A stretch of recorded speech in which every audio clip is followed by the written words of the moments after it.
This is the Impact Podcast, and we are back this week. We're going to get started. Last week, we met with Greg Crumpton. Before we do that, this is episode number 17. Today we have a guest. This is an interview episode. But before we get started with our guest, last week we met with Greg Crumpton. And Greg is a rock star. So, Maddie, let's do takeaways real quick. Okay. One, I had so much with him. He was one of a kind. I really enjoyed being able to talk to him. He's super funny, super motivating. But one thing that he said is words are like bullets. Once they come out, you can't pull them back. So I think that's, I don't know, kind of, you hear that, but it's just think about what you say before you say it. That does put it into picture, right? So it illustrates right what it is, and they are. That's pretty good. That was a good takeaway. Yeah. I didn't recall that. My takeaway was his ability to connect people was far better than some others. I think his desire to do that, right? So he has a strong desire to connect people. But the bullets, he did say that, and that was really good. That was a good takeaway. One thing I also keep thinking about is how he said that he makes himself available to all 7,500 employees that he leads. Wow. And that to me, I'm like, how? Yeah. So. Well, he always answers the phone. Right. And that's interesting that you say that, especially based on the guest we have today. He's also got a lot of employees at his company that he has to make himself available for. And so I'll be interested to hear his take on that. And that leads me to introduce him. His name is Tyrone Lesane. And Tyrone is the Vice President and Market Chief Engineer JLL. And so JLL is a facilities management company, property management company that we work for, that I've done some work for personally. So he's actually my customer. He and his team are my customers. But I asked him to come and do this thing because he's the leader, and he's a strong leader. And I know this because he was nationally recognized. We talked about that just briefly before. Outstanding leadership. And I want to ask him to speak to that more. So before I do, Tyrone, welcome to the show. Thank you. Welcome. Thank you for having me. We're excited that you're here. And so Tyrone was nationally recognized for leadership. And so I thought, man, what better guy to come on and talk about his journey as a leader and what he has done or not done or whatever he wants to share. And so I put him on the spot a couple weeks ago, and he accepted, which I'm honored that you did. I really appreciate you taking your time. One thing I've learned, Tyrone, in the past few years is how critical and how important time is, especially to a leader. And so you don't, when someone decides to give me their time, that is an honor. And so I don't take it lightly, and I just want you to hear me say thank you for coming. Well, absolutely. All right, so before we do start the questions, the actual interview, tell me a little bit, or tell our guest a little bit about yourself, okay? And maybe just briefly about who you are, okay? And then what you do, and then about your family. Okay. Well, I'm Tyrone Lesane, like you said. I'm born and raised in South Carolina. I'm the youngest of six. It's 4 boys, 2 girls. I actually moved to Georgia here in 1992, where I started most of my career from here in Georgia. Met with my family, got married, got 2 kids, 2 girls, 26 years old and a 16-year-old. So I got one left in the house where I'll be an empty nester. I got one 4-year-old grandson. But a little bit more about my journey. I've been doing engineering now for probably about 30 plus years now. Started in from the ground up. Came in as a a general mechanic. Started out changing light bulbs and worked my way up to being the vice president of marketing engineer. Wow. That's super intriguing. So you started as a mechanic. So you said 30 years ago, and I'm trying to put this into context. So did you start working for JLL, or were you working for someone else? I worked for several different companies in between. Okay. All right. So in your time in the industry, you've worked for several other companies. Okay. Yes. All right. Okay. Cool. And so you were made VP last year, and market chief engineer. Tell us about what that actually is. The market chief, I support all of Atlanta. I also correlate with our Florida teams also. But I am that main resource for all teams. I am the one that kind of like do startup of new projects, new assets that we take on, kind of help pitch for new business. As for JLL, we don't actually own anything. We're all third-party management. So we constantly pitching for new assets. So I'm a part of setting up the structure for the engineering side of any time we do a pitch or we take on new assets or when we have issues with a client or different teams have issues that they can't solve, I come in and to kind of like help out with that. Okay, so just a thought I just had was that some of our audience may not know, when you say the term engineer, they may not know what you're talking about. A lot of people think, and you know this, a lot of people think of, in terms of engineer as somebody that sits behind a desk and figures formulas and block loads and structural design. You know, that's not the engineer that we're talking about. If you didn't know, engineering, building maintenance, right? Yeah. Yes. So you think about, and we're talking to all different types of people here. So we're talking about a building in Atlanta, a high-rise building in Atlanta. It has air conditioning and plumbing and electrical and automation and all kinds of things that operate the building. Tyrone and the engineers that work with him keep those buildings operational for people to occupy them. Yeah. Would that be fair? Yeah, yeah. And so, as you can imagine, there's probably some pressure and some stress that goes with that. But being able to support all the chiefs in Atlanta is what he said. That's pretty strong. So takes a good leader. Okay. Well, if you ever have any questions, you want to reach out to Tyrone, you can reach out to me and I'll put you two together. But I do want to say this because it's important. Engineers, a lot of people don't even know those are actual. I mean, the jobs you can do that, right? So if you're looking for a job and you think you'd be good at starting out, you can be a mechanic or you can be a chief or whatever, get in touch with Tyrone.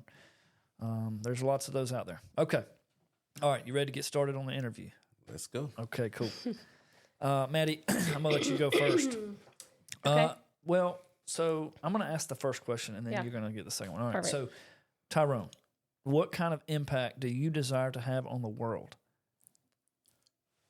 Great question. That's the first one because here on this show we want to talk about the influence that you have and the impact that you want to leave for your legacy. Yes. And so that kind of kicks us off with all of them. And then go ahead. Yeah. Sure. Everyone likes to leave their footprint in the sand. Yeah. Me, I like to have people think of me as a great mentor. I spend a lot of time mentoring the youth. I did a lot of mentoring in the church, in the high schools, and I also am a mentor on the job also. So you find yourself wearing many hats when it comes to mentorship because as my role as a father, I feel like I end up being like a father figure to other people constantly, especially between work, because you got to hear their personal problems and work problems, and they look for you for answers. And as I was doing this same thing with mentoring the youth in the high schools, and helping them trying to find their way. There's a lot of things they have uncertainties about, and guiding their career path, and teaching a lot of young men on the aspect of what a man looks like, and the things that you're going to make your mistakes, but you bounce back and you recover from them. But just keep on trying, keep pushing. I think I just want the world to know that I gave back. I think that's my biggest thing, is knowing that I gave back to help the next generation move forward, which I think is always the biggest key. You can't leave without having the next generation being able to move, because that's what keeps the cycle going. It sounds like you're hyper focused on giving back. Yes. And that's a key indicator of a leader, I think, too. So that's probably a lot of the reason that you have been successful, if I had to guess. Yes. Yeah. I mean, you would attribute that. I mean, you want to give back and you're intentional about it. We talk about being intentional. That's good. So I think one thing you just said was you can't leave without the next generation being ready to move. That's, I don't want to go over that. Like, that is awesome to think about. Mm-hmm. Yes. I mean, it is. I think that's a key factor. You always have to prepare the next generation. As we look in our fields, as you can see, could attest to, the older mechanics in the field have a lot of knowledge, and as they get older, they're retiring, and then you have a lot of younger generation that's coming in, looking at systems and stuff, and be like, I have no clue about any of this stuff, and so a lot of times you'll find, like, when you call out for even for a service call, and you send someone out and they don't understand it, that you have to use someone that's more wiser, that's been around for a while, to be able to kind of like look at that type of stuff and be able to teach them about that kind of different systems and stuff. And I feel like you're going to always have these things in life that you have to expose the next generation to. I know the world seems to be like a fast-paced, growing, different technology, but there's always something that you have to teach them. 100%. That's good. Giving back. Mm-hmm. All right, Maddie, what's your question? What is your approach to motivating others? My approach is pretty much leading by example. I don't ask anyone to do something that I wouldn't do for myself. I think that's the biggest thing, is showing them. I think no one will ever follow a parked car. A parked car is not going to go nowhere. So I love it. That's good. That's good, Tyrone. Oh, I love it. So you have to be someone who's out in front, and leading and teaching them. If someone see you're out there doing it, and they figure like, hey, he's our leader, and if he's out there, he can do it, I definitely can do it also. Yeah. That's so true. They don't follow a parked car. I love it. No one is ever going to follow a parked car. That's our quote for the week. That is the quote. We got to put that on Facebook. Done. Oh, man, that's awesome. That's true. It's so true. They're not going to follow a parked car, and they're not going to follow, you put it into context of leadership, they're not going to follow a parked leader or a Stagnant leader. Yes, absolutely. Wow. That's good stuff. I love it. Okay, so how do you personally lead other people? And you can talk about actually how you lead them, or you can talk about whatever, however you want to answer that question. I personally lead by getting to understand the individual. Everyone learns different. Everyone receives different. You have to understand where they come from, what's their background, and you have to be pretty much intentional with that individual. Once you understand them, get on a personal level with them about their families, their life, I think you have a better way of understanding how to lead them, what makes them tick, what makes them think. And each person, as I experience through work, I have to teach treat someone different than I treat the other person. Some guys are more sensitive than others, so you have to be aware of their feelings, certain where you talk to them or certain things that you say, whereas some that you can be more direct with and come straight to the point with them.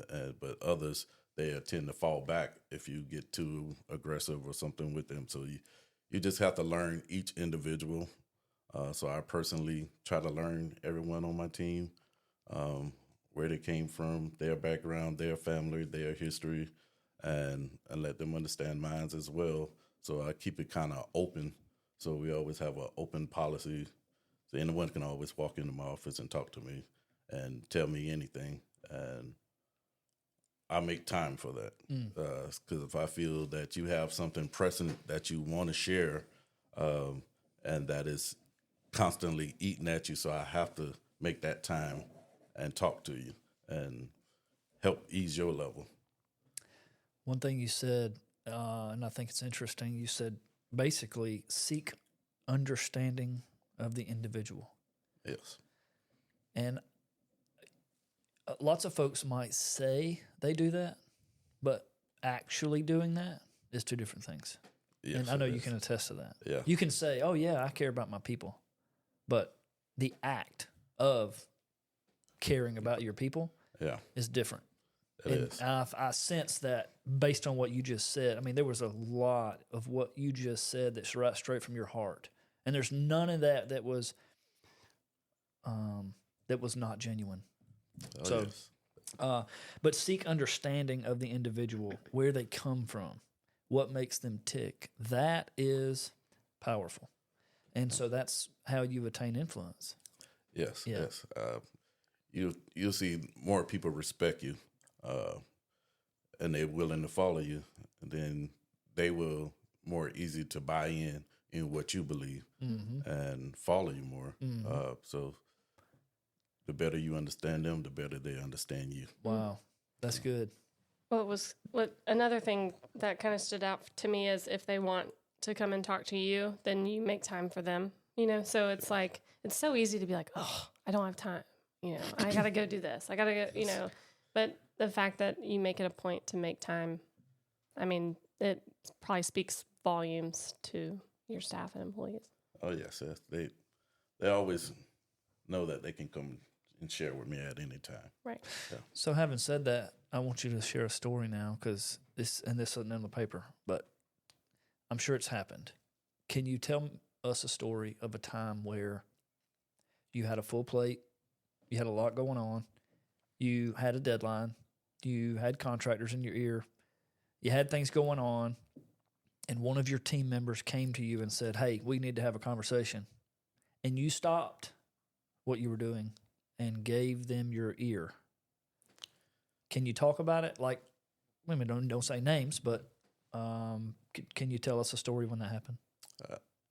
Yes, I can. That's recent. Okay. It just happened. Oh, it's going to happen. So tell us about it. Yeah, it happens a lot, but right now, we took on a whole bunch of new assets, so which requires me to do a lot of startup, putting JLL policies and procedures in place, building teams, putting teams in place. Then we have our compliance program that has to go along with it, which is pretty much is just following OSHA rules and regulations and codes that we have to put in place. I have one of my guys that has a lot of issues that he's dealing with it personally in his life. Problem with commuting back and forth to work, issues on the job, which I think he got to the point where his limits were ready to tip over. He's about almost like a fuse ready to blow. So, and the first thing he calls and he'd be like, I know you're busy. I don't want to bother you, but I really need to talk to you and see if we can do something to kind of like help my situation better. I'd be like, just give me a few minutes, let me wrap this up and let's talk. pulling them in, and just to sit down and understand what kind of issues he's having at home and what kind of issues he's having at work, and putting together something that kind of like can help him, making him spend a day or something working from home, so you don't have to commute as much and spend more time with his family, to kind of help pull his family back together. Taking some of the load off of him at work so he's not so stressed, until he can able to gather himself and rebound back, equally sharing the load out between the teams and to some of the managers to kind of like help pull back, and just speaking with some of the managers on that team to just kind of like, can you pull back some of the load that you're giving him, to help him focus more. I want to say something. So all that's extra. Everything that you're saying right now, and I'm taking this journey with you. I've been there too. But all this stuff that you're talking about, you're dealing with, you're helping him bear the burden. Yeah. And that is strong. So, but also it's like bear the burden, but also not punish for not doing as much work as what he has normally done, if that makes sense. Some people in Tyrone's position, right? And I'm talking, I mean, look, some leaders would just say, I don't have time for this. Dude's got to go. I need a new one. Right. Yeah. And I know he's a strong worker. He's one of the best guys that we have. But, life throw you challenges sometimes. So, and it's all about how you rebound back. And sometimes you need someone to give you a hand to kind of like help you get back on your feet, to get back together. Instead of kicking him while he's down. Absolutely. Well, I can think of at least 10 people that I know that would just say, get rid of him. Mm-hmm. Yeah. But then I can think of some like Tyrone that say, no, I'm going to bear it with him. Right. Yeah. And I've been down that road too, where I've seen where they just got rid of the individual because they brought a problem, instead of helping them. But I know he's a valuable asset to the team. So it's more worth saving him than trying to get rid of him. Yeah. Wow. Well, and he is a person and a human, and he needs grace, just Absolutely. like you do, right? And just like me. Yes. Oh, Absolutely. man. That's good, Tyrone. Thank you for sharing that. So this isn't a question that was given, but it's more to go off of that. But like, how do you balance between being the professional and then getting personal with people? So like, I've had a hard time drawing a boundary with people because then it's almost like the personal relationship is almost taken advantage of, or like, wait, I thought we were friends. Kind of. Yeah. It's hard. I don't know if you have an answer for it, but it's been tough for me. So it is that is very challenging.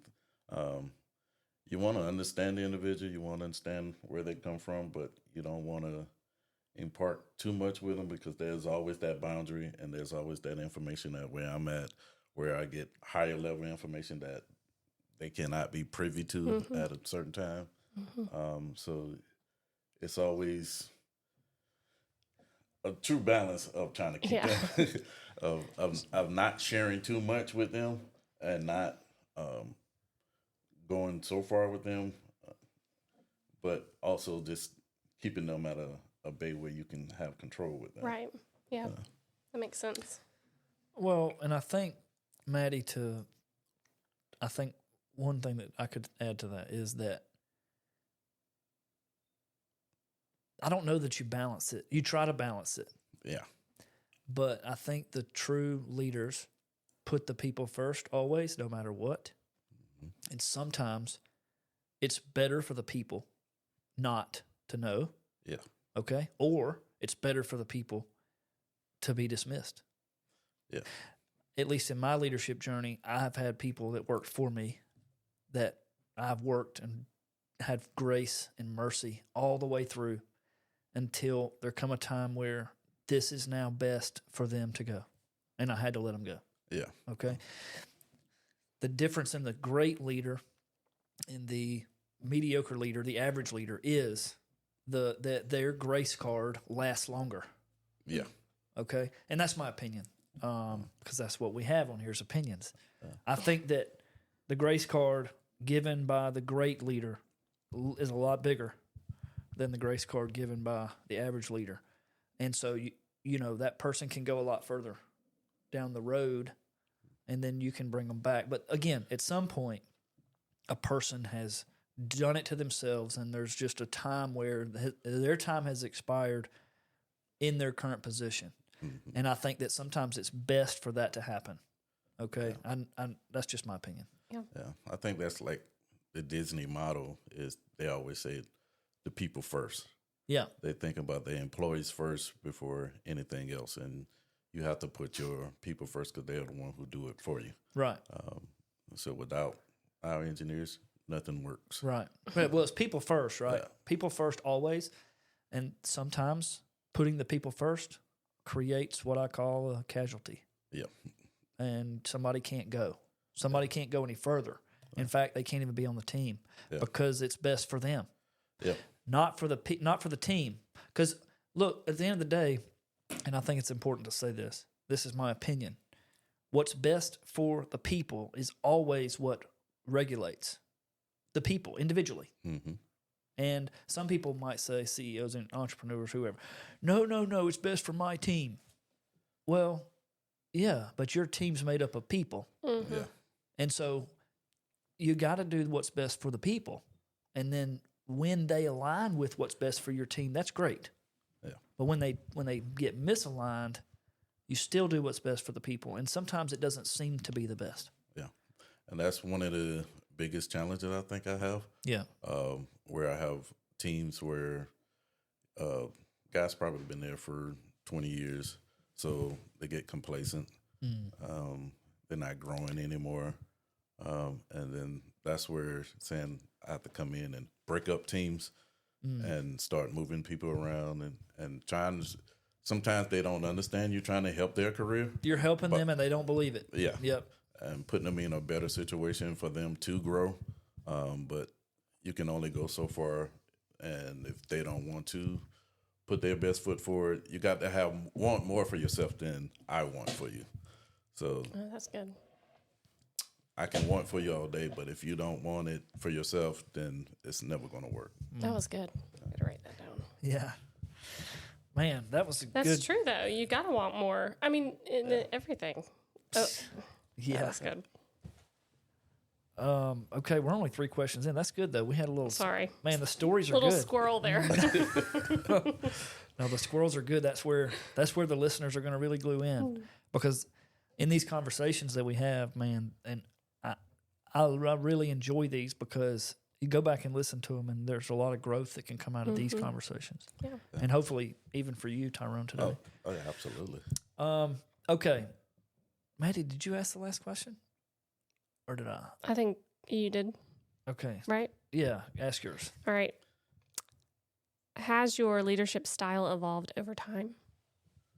I think my leadership style evolved based off of life experiences. I think the things that you go through in life is what builds your character and promotes who you are, and what helps grow you.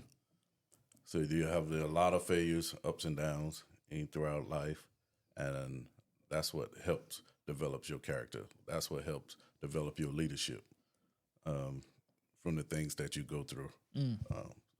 So I think the more of challenges that I've had in life, I think that's what made me stronger. I think that's made me see things different and look at people different and treat people the way I wanted to be treated. So I've seen bad leadership. I mean, I've seen people got dismissed. And I know that's something that I didn't want for myself or wanted to be a part of that. And I always say if I was in that position, I will always be someone who kind of stand up for the people if I seen misuse being done. Challenges make you who you are. Yeah. And that builds character, which develops leadership. But life experiences build character. I wrote that down. And one thing, so challenges make you who you are, make you grow. I heard you say that. It makes you grow. Okay. Yeah. So challenges make you grow. Therefore, if you're a listener, and I try to apply this, right? If you're not undergoing any challenges, you're not growing. Absolutely. Fair. Absolutely. Okay. So I'm sure that 9 out of 10 of our listeners are thinking right now, yeah, I haven't really had any challenges. So what do you do to get challenged? Get out of your comfort zone. Mm-hmm. You have to get out of your comfort zone, go to unfamiliar places. Talk about that. As long as you're comfortable, you're never going to grow because it's become repetition to you. You literally don't have to think. You just do the same thing over and over again. It's almost like driving to work and home. You're taking the same direction every day. You don't have to think about it. You just pretty much go like your car on automatic. But when you go into unfamiliar places, start doing things that you haven't done before. Pretty much like if you got a next position that you want to go for, start doing the position that you want to do or where you want to go. Whether you not getting paid for that or not, or you have to spend extra time doing that, but that's where you see your future headed. So start doing that job. People start recognize you. I can take that personally for myself. As before I became market chief, I was acting market chief for 2 years before I actually got the position. Wow. I was already being a resource for all of Atlanta. I was already being a resource, helping all the teams and Florida teams. So you brought the value first. Brought the value first. You didn't ask for it. And it made it easier when I actually got the position. So I already walked into the position doing the things I already was doing. Was it already a position or was it created by you? It was a position there before, but the opportunity had to present itself again. Stacy used to have that position, but then she moved up to regional, and then there was no one in that position for the longest. Regional as regards to Southeast or? The whole Southeast region. Yeah. Okay, nice. Yeah. And that's your boss? Yeah. Okay, cool. We need to get her on the show too. Absolutely. She Yeah. has a great story. No, she does. Yes. In fact, and Stacy's a good lady, so we might get her next. We haven't had any females besides myself. Well, we have Haven't been interviewed. we have one coming, and then we're gonna prompt Stacy too. We'll do it. Yeah. Oh, yes. It'll be awesome. So okay, did I cut you off on that? I'm sorry. Were you? No. Did we answer the question? I think he answered it. Okay. All right. Key. Let's see. Who has been a major influence in your life? So I want you to think about. You talked about mentors and how important mentors are, and the fact that you're a mentor to many. But who's mentoring you? I think my greatest mentor would be my family and friends, my church community. From the things I've done, my family is what sustains me. My friends is what motivates me, help drive me. They're always there to uplift me. Being part of with my church community for the things that we do to give back, food drives, habitat homes, just being out in the community. I think that feeds me, feeds my spirit to be able to keep doing to give more to other people. But as I get down, I'm the president of our usher board, so I lead about 65, 70 men on that board.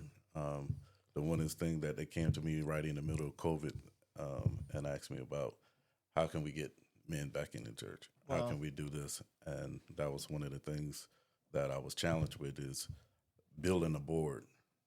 And now I'm up to about 70 guys, 70 men's on there. Wow. Starting in. Wow, that's good. 70 men. How many's in the congregation? About 10,000. Oh, wow, that's a my big gosh. church. Yeah. What church is this? This is New Birth. New Birth. no. Yeah. Okay. Yeah. Wow, Wow. that's a lot of people. Yeah, you got some work cut out for you. Oh, yeah. Yeah. So, man, I'm just enthralled by that number, 10,000 people. I thought our church was big. Yeah, we got a church here in Madison, right down the road here, Covenant Park, and there's 700, maybe 1,200 a week. Yeah. But 10,000's a lot of people. And to be able to come in, to being like a doorkeeper, that's what I'm not sure. It's a doorkeeper. So you come in, you have a whole lot of different people that comes in, different walks of life. So everyone comes in is not a Christian, right? So you get faced with different people, and I think this is also a help with leadership also. Oh yeah, because no matter whatever we're going through, you're always still greeting with a smile, or you're doing anything to kind of like help them along. Because they walk in one way, and the whole purpose is for them to walk out another way. So you don't want to discourage that journey by giving them a bad experience as when they walk in the door. So it's important. Yeah. Yeah. So you're the first face that they see and the person that they greet. So you always want to give a warm welcome. No matter what you receive from them, always give back a warm welcome. Or whatever you're going through as yourself. I mean, it's got to be hard to... Absolutely. So sometimes you have to put your emotions and stuff in check. So always have to keep yourself in check first. Very cool. That's cool. Go ahead. Lift your microphone up. It's banging up against the table. There you go. Sorry. It's okay. We'll take that out. Yeah. All right. Tyrone, what is your leadership style? My leadership style is admitting when I make a mistake. I mess up, fix the problem, admit that my mistake, keep moving. Keep moving. That's good. Yes, keep moving. Not to be afraid to say I don't know. Just because you are the leader, you don't have to have all the answers, but know that you can find a way to get the answer and say, hey, I don't know the answer, but I'll get right back to you with the correct answer for it. So often you feel that most leaders, they would like to ramble off something because they feel like they have to tell you something, versus giving you time to say, hey, I don't know, and I'll find the answer for you.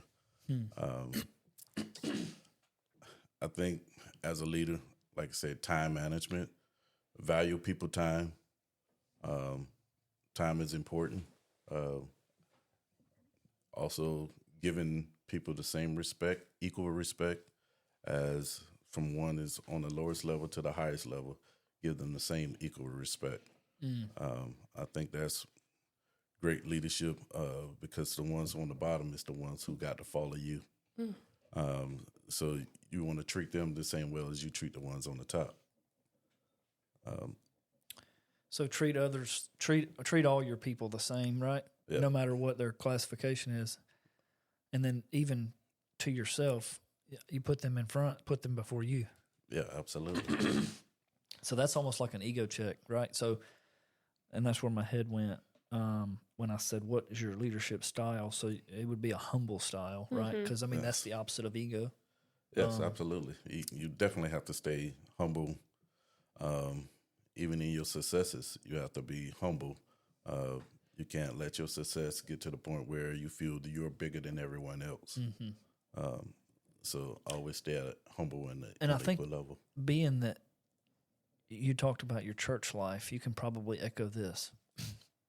Your success will contribute to pride and ego. Yes. And it's your job, it's your duty to keep it in check. Yes. Because it's in your sin nature to let that flare. Yeah. Right? Yeah. Wouldn't you agree? Yeah. So if you're not intentional about being humble, you won't be. Absolutely. Yeah. Absolutely. That's good. Maddie. All right. Think about a major setback in your life personally, and how has that affected your ability to lead others in a good way or a bad way? I mean, positive or negative. Yeah. I think my biggest setback was me and a couple of my friends, we all got together and tried to start out a business together. It failed miserably. Oh gosh. It's probably about the worst thing ever. We picked up so much business, and we really didn't know the business as well, but we picked up so much business, grew faster than what we could handle. So we end up with a big warehouse with not enough workers to be able to do it, not enough time to be able to get out the products and stuff that we were doing, and just really didn't understand business. I think we failed, but I think because of that failure, it helped us all to grow, actually. We all kind of like pointed fingers at first at each other, because, that's intentional things that you're normally going to do. But then after a while, we realized that we just wasn't prepared. And I think that failure kind of helped us all to grow, actually. That's good. It does. It's crazy to think that failure, people can take it two different ways. You can grow from it and shoot for the stars and say, I'm going to rise above this and not let it take me down. Or you can let it take you down and you fall into a dark place and you can suffer more than the actual failure. So Absolutely. that's good. Very good.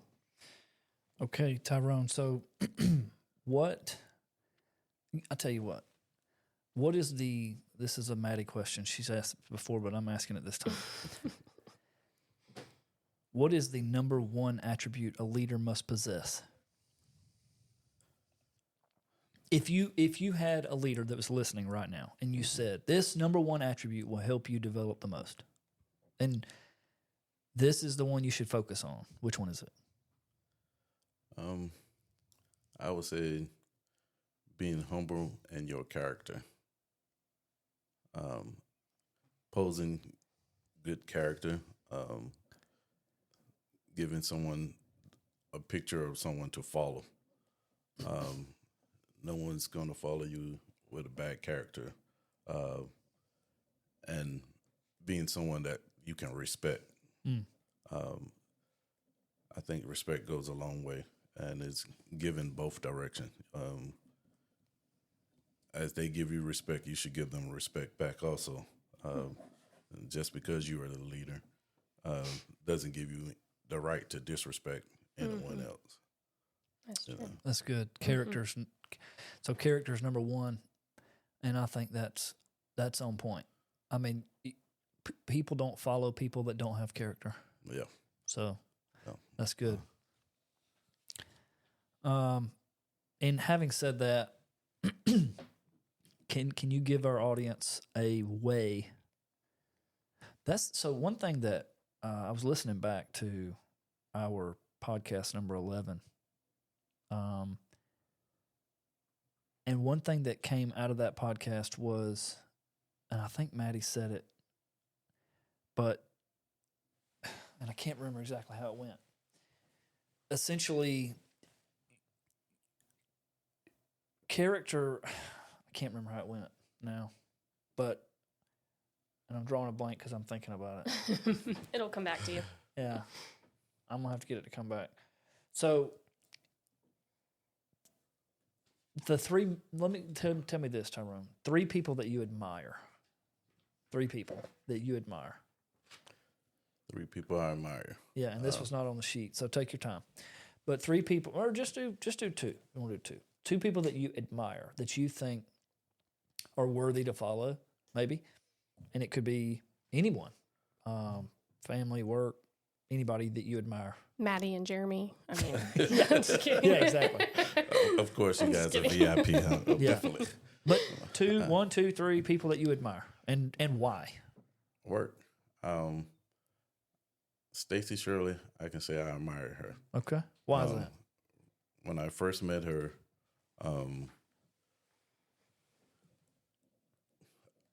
they came and they was taking over a building that we had. At that time, I was the chief engineer of that building, and she wanted me to come over to Georgia Pacific. And I was like, nope, I'm going to find me another job. But she was like, nope, come over here. I promise, wherever you want to go, whatever you want to do, I'll help you get there. She was like, guaranteed. So I came and worked with her, except in a lesser position. And within 6 months to a year of time, she promoted me back up to a higher position and has always been a major influence in my life, in my career. Always stood by wherever I wanted to do, constantly checking. And she's also one of my mentorship, because JLL has a mentor program, and she's also one of my mentors in the program. Who her career, as from listening to her story, where she been and how she started from landscaping to now as to being a regional, Southeast regional engineer, showing that you can go as far as you want to go, but you just have the willingness to do it. So she have been playing a big part in my career the whole time. So I admire and respect her for that. Okay. So you admire her.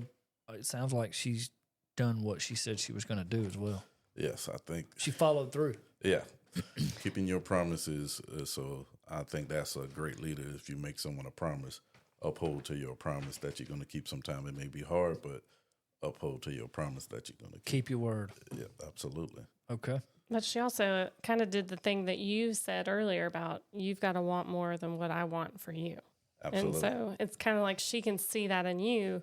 She knew that you wanted just as much, if not more, for yourself than what she wanted. That's why she invested her.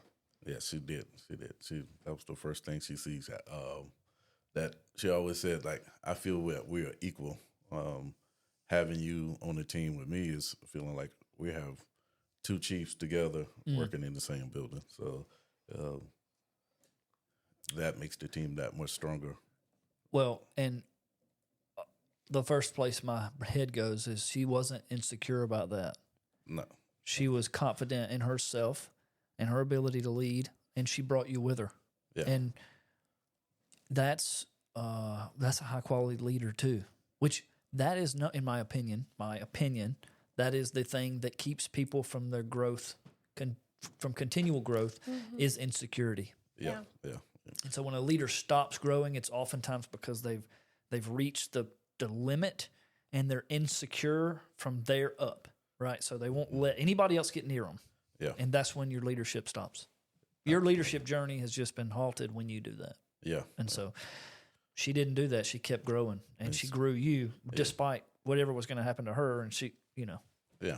But she had to make that commitment. You know what I mean? Yes, it did. So, excellent. All right. Anybody? Go ahead. I was just going to say, anyone else that you admire? I think the most I admire is the men with I work with at church. They're much older, has imparted a lot of wisdom and knowledge to me. Also has helped me with family life, and teaching me more about manhood, about direction that you should take. I think it's always great having older gentlemen in your life because they can always impart a lot of wisdom to you. I think with that, it gave me guidance with my family, helped us grow, being that much stronger. So do you have a man that currently invests in you at church? It comes to mind. Several, Okay. actually. Yeah, I have several. How do they do that? Fundamentally, like how do you know they're checking in and they're investing and they're mentoring you? What do they do? Actionable items they do. We speak on a weekly basis, regular, twice, 3 times over the week. They just call you to check in? Yep, check in, see how the family's doing, see what you need, see where your mindset is, if you're mentally challenged or your mental health as well. If there's any struggles or anything that you feel like you need to get off the chest, they always be like, tell me what's bothering you or what your troubles is, because they know that I mentor a lot of people, so you have a lot of stress. So it's like, what can I do to relieve your stress? Because you give back to everybody else who's giving back to you. So it's always of what can I do to relieve your stress? An intentional phone call. Yeah. And I think being more intentional is more important to me. Knowing that someone's there to care or someone is in your corner. If you ever have to face challenges, you have someone to stand by your side. Nice. It's crazy to think the things that you have talked about with the two people that you admire are literally the things that you Embody. embody. That's what I was about to say. I mean, it's like, it's a full circle, and it just makes me think that every day that I'm leading, what I learned from the people before me or my previous leaders, like we always say, leaders and managers that could be totally, you can be a manager without being a leader. It just makes me think there's always someone below me that's also watching and learning what type of leader they want to be around or mentor they want to be around. So It's inspiring. That's a takeaway. So to hear what you just pointed out, which is the people that are doing that for him, he is doing that for others. Mm-hmm. So you think, well, if you're not doing that for others, it's likely not being done for you. You could look at it that way. Yeah. Or you could say, well, I'm not doing it for others, so why would anybody want to do it for me? Yeah. Yeah. And so, A little self-reflection there. yeah, no, really. Yeah. There's power in that. Mm-hmm. I think it goes back to your first question is what kind of impact you want to leave on the world. And what has been given to me is what I want to give to someone else is leaving that same cycle, that impact, and hopefully that continued with the next generation of want to be able to help the next person and give back to them. Yeah. Do you have somebody, man, that's good. we need to document I that, know. scribe that in. Do you have someone in mind that you would that you would tell me that you're mentoring or grooming to potentially take your job at some point? And that may or may not be something you've done right now, but maybe it's because it's new. But again, do you have someone in mind right now that works for you that you would say, hey, could do my job? Yeah. I think there's several that I can do. I'm currently already mentoring maybe like 2 or 3 guys to take my position. Wow, that's cool. Yeah. It's a succession plan, right? Yeah. And you guys, JLL is pretty smart for doing that. Yeah, and you have to have a succession plan. Yeah. Even as a regular chief, it's always you have to have someone being trained up to take your position. So I'm sitting here thinking we've got to interview Stacy. Yeah. We want to interview even higher than that.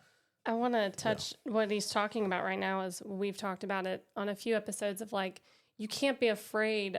You want the people to flourish. You can't be afraid of people doing better. Like so, some other people would be like, nah, I'm not training them. I'm not training them. What if they take my job before I'm ready? It's a good leadership quality to help train the people below you so that they can go on to bigger and better things if they want to, or they can move up in the company that you're working for. And some leaders are a little insecure about that. Yeah. Well, that's what we talked about. And like I said earlier, if you are training those people, this is where the kicker is. Because if you do train these people, let's say those 2 or 3 guys you're talking about, you train them up. And let's just say that they get ready. All right? They're ready to take your job. And there's not an opening. What does that mean? That means they're going to leave and go somewhere else. But you know what else that means? That you trained them to do that. Yeah. I think it's add value to our field. Yeah. Well, and then it adds opportunity. Yeah. So when I confront leaders all the time and I feel the insecurity, I'm like, dude, what are you doing? Like, you don't realize what you're doing. You're stuck in this mindset that's not good. Yeah. Parked car. I love it. Yeah, you're being a parked car. I can't wait to tell somebody that, by the way. But you're being a parked car and you're in the way. Okay, and you're going to impede the other people from growing, and at some point, you're going to find yourself out. Yeah. So you either grow and grow others, or you're going to get left behind. It's actually the opposite effect. Yeah. They try to maintain their hold, and they don't understand that what you're doing is getting rid of yourself because the train don't stop. Yep. People are going to grow, and they're going to leave you behind. Right? Yeah. And that's pretty much what I tell all the guys. Don't get comfortable. You're not guaranteed to stay on this building or this account. Always be looking forward to move, looking to grow. Yeah. In our industry, we hold on assets 5 years or so, and ownership's always changed. Things are always rotating. As you can see, one company be here, the next company be there, back and forth. So don't always get comfortable. Always look to keep growing, and willing to better yourself, better your career. Tyrone, we're approaching an hour of time, and man, it's been great. Yeah. I've really had a good time. But is there anything before we land the plane here? Is there anything else you want to share?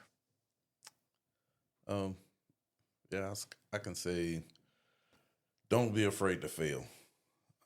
That's good. Don't be afraid to fail. All great people have failed many times. Your failure is going to help grow you. Keep trying, no matter how many times you get knocked down, get back up. That's like the Bible says, a man falls 7 times, but he get back up and get back in line. So don't be afraid to, if you fail, try again and keep trying again until you succeed. And even when you succeed, keep trying and keep pushing, because you can't just live off of one success. Success is keep creating more success and more wins and more wins and more success. So if you just get one success and be content with that, you're going to be right back to where you started again. So you have to always continue to grow. You'll never get to the point where you know it all. So there's always room for you to grow. So just always keep growing. That's good. Yeah. Man, That's great. Lots of truth here today on the show. And, man, it's powerful to have strong leaders sit in our midst and share their heart. And that's what you've done today, Tyrone. So I'm grateful for you as a customer, a friend, and now a podcast interviewee. So thank you for joining us. Maddie, you got anything else? No, I've appreciated you. This was awesome. I've got 2 pages of notes. So She did take a lot of notes. I did take a lot of notes. I'm sorry. No, I think it's been great. It's been a pleasure to meet you and learn more about, where your leadership style comes from. And I love days where we get to interview guests, because it just gives me so much. It fills you up. Yeah. Hope. Man, it is good. It is good. So thank you so much, Tyrone. And we're signing off. We're done. Thank you for having me. See ya. All right.